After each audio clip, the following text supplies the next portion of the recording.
जो भी घर का व्यक्ति घर में भोजन बनाता है, उन्होंने ध्यान दिया होगा कि हर खाने की रेसिपी में, हर सब्जी में हल्दी का प्रयोग किसी न किसी रूप में होता ही है। अब ये हल्दी का प्रयोग ना देखिए आज से नहीं हो रहा है, ये सालों से हो रहा है। हमारे पूर्वज भी करते थे। हालांकि ये जो शुरुआत की है हमारे पूर्वजों ने ही की है हर भोजन में हल्दी डालने की। तो देखिए भोजन में जब हल्दी के साथ में नमक मिर्च कई मसाले भी डलते हैं, पर आज हम आपसे विशेष रूप से हल्दी की बात कर रहे हैं। तो हल्दी का प्रयोग ऐसा क्यों है कि हर भोजन में डाला जाए, हर सब्जी में डाला जाए। हालांकि शहरों में तो ये ट्रेंड भी अब कम होता जा रहा है, पर हमारे गाँव में अभी भी कई जिलों में इसका प्रयोग पूर्ण रूप से अच्छे से किया जाता है। तो पहले हम बात करते हैं कि ऐसा क्यों करते हैं। देखिए जो हमारे पूर्वज थे ना, वो मैं ऐसा कहूँगी कि सबसे ज़्यादा ये समझ लीजिए कि तकनीकी रूप से समझदार साइंटिस्ट रहे हैं। हालांकि वो आपको समझा नहीं पाए होंगे, कोई तर्क नहीं दे पाए होंगे, पर उनका किया हुआ हर एक काम ना बिल्कुल सही और सटीक है। अब देखिए हल्दी का प्रयोग है ना सुबह शाम आप सब्जी में करते हैं, तो जैसा कि आप भी जानते हैं कि हल्दी में कई तरह के विशेष औषधीय गुण होती हैं। जैसे हल्दी एंटी इन्फ्लेमेटरी है, हल्दी एंटी कैंसरस है, और यहाँ तक कि कोई भी छोटी मोटा वेदर चेंज होने पे, मौसम चेंज होने पे, छोटी मोटी बीमारियाँ होने पे, सर्दी जुकाम खांसी जैसी, उसमें सिर्फ हल्दी का थोड़ा सा प्रयोग करवा दीजिए ना, गले में छाले हो गए, कोई भी प्रॉब्लम हो गया, आप हल्दी का प्रयोग करवा दीजिए तो जो व्यक्ति है पूर्ण रूप से ठीक हो जाता है। अब क्या होता है कि रोज ही अगर किसी चीज़ को लेते रहिए, जिसे हम कहते हैं ना precaution is always better than cure, कि अगर पहले ही ध्यान रख दिया, सावधानी रख दी, तो आगे परेशानी होगी ही नहीं। तो इसीलिए ना जो हल्दी का प्रयोग ना पहले ही हर सब्जी में करवाया जाता है, क्योंकि खाना तो हमें खाना ही है, दोनों समय भोजन तो लेना ही है। अगर ऐसे में हम हल्दी का प्रयोग करते रहेंगे ना, तो किसी भी तरह का जो छोटी मोटी बीमारी है उससे हम अपने आप ही ठीक हो जाएंगे, क्योंकि हमारा इम्यूनिटी लेवल बढ़ेगा। और अगर इम्यूनिटी लेवल बढ़ेगा ना, तो जो कैंसर जैसी समस्या इस समय लगभग भारत के हर दूसरे तीसरे घर में आपको देखने को मिल जाती है, वो भी नहीं होगी। क्यों नहीं होती थी? अब आप ये भी ध्यान रखिएगा कि जो पहले के लोग थे ना, जो हमारे पूर्वज थे, वो कम बीमार पड़ते थे। और आज के समय में तो बच्चा जन्म, ऐसे समझ लीजिए कि जन्म लेते ही बीमारियां लेके ही निकलता है माँ के पेट से। तो ऐसा क्यों हो रहा है? क्योंकि उस समय का जो भोजन था ना, हमारे जो पूर्वजों का भोजन था, वो ऑर्गेनिक फूड खाते थे। जो जैविक खेती अब आजकल ट्रेंड में चल रही है ना, क्योंकि आजकल साइंटिस्ट ने रिसर्च करी है, तो आप लोग भी उस होड़ में निकल गए कि हमें जैविक चीज़ें का कंजप्शन करना है, ऑर्गेनिक चीज़ों का कंजप्शन करना है। तो ये जो ऑर्गेनिक का कंजप्शन करने के लिए जो ऑर्गेनिक खेती की जाती है, फार्मिंग की जाती है, हमारे पूर्वज तो खेती भी वही करते थे। खाना क्या खाते थे? सारी जो जैविक चीज़ें होती थी वही खाते थे, क्योंकि उनकी खेती में किन चीज़ों का प्रयोग होता था? गौ माता के गोबर का, क्योंकि खेतों में गौ माता ही चरती थी।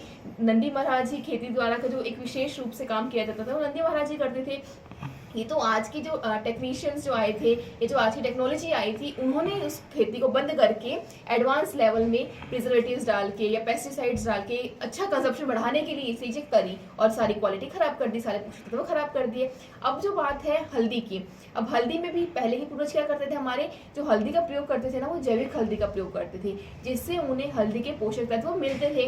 अब आज के समय में क्या गलती कर रहे हैं? आज के समय में जो हल्दी है ना, पहली बात तो वो ऑर्गेनिक मिलती ही नहीं है, तो उसमें कोई पोषक तत्व ही नहीं है। अब वो क्या है जो आप डाल रहे हैं ना, वो मात्र एक पीला पाउडर है। अब आप कहेंगे नहीं खुशबू तो अच्छी आती है, अरे हर चीज का ना फ्रेग्रेंस मिलने लग गया है आजकल, तो ये सारा है ना चीजें आपकी सेहत के साथ खिलवाड़ किया जाता है।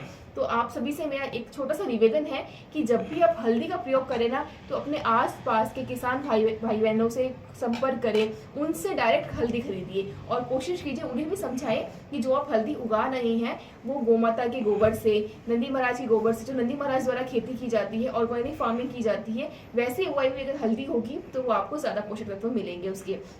अब अगर आप नहीं मिल पा रहे हैं, ऐसा कोई किसान भाई आपके संपर्क में नहीं है जो आपको हल्दी प्रोवाइड कर पाए, तो आप हमारे संस्थान से मंगवा सकते हैं हल्दी।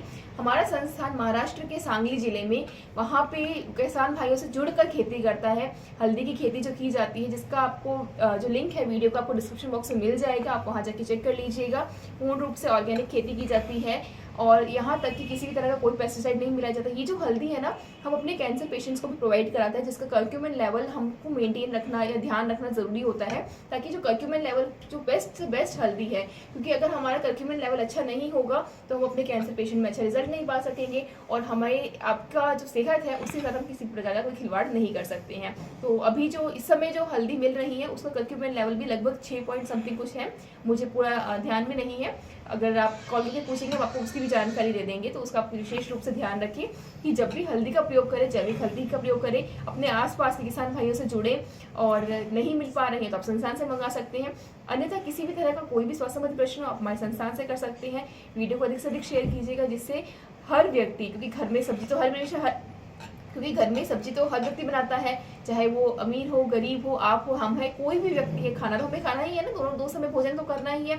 उस भोजन में जो हम हल्दी का प्रयोग कर रहे हैं वो अच्छी गुणों वाली हो, ऑर्गेनिक हो, जिससे हम सारा पोषक तत्व उससे ले सकें और किसी भी तरह की कोई भी छोटी मोटी समस्या है उसका समाधान हम घर पे ही कर सकें। और कोई भी किसी भी तरह का स्वास्थ्य संबंधी प्रश्न हो, आपको इस हेल्पलाइन नंबर दिया गया है इस संस्थान में, आप इस पे कॉल कर सकते हैं। ये नंबर आप ही की सुविधाओं के लिए है, आप इस पे कॉन्टैक्ट कर सकते हैं, कॉल कर सकते हैं, व्हाट्सएप कर सकते हैं, जिससे किसी भी तरह की आपको कोई भी स्वास्थ्य संबंधी प्रश्न की जानकारी चाहिए होगी आपको संस्थान द्वारा दी जाएगी। धन्यवाद दोस्तों, जय गौ माता, वंदे मातरम।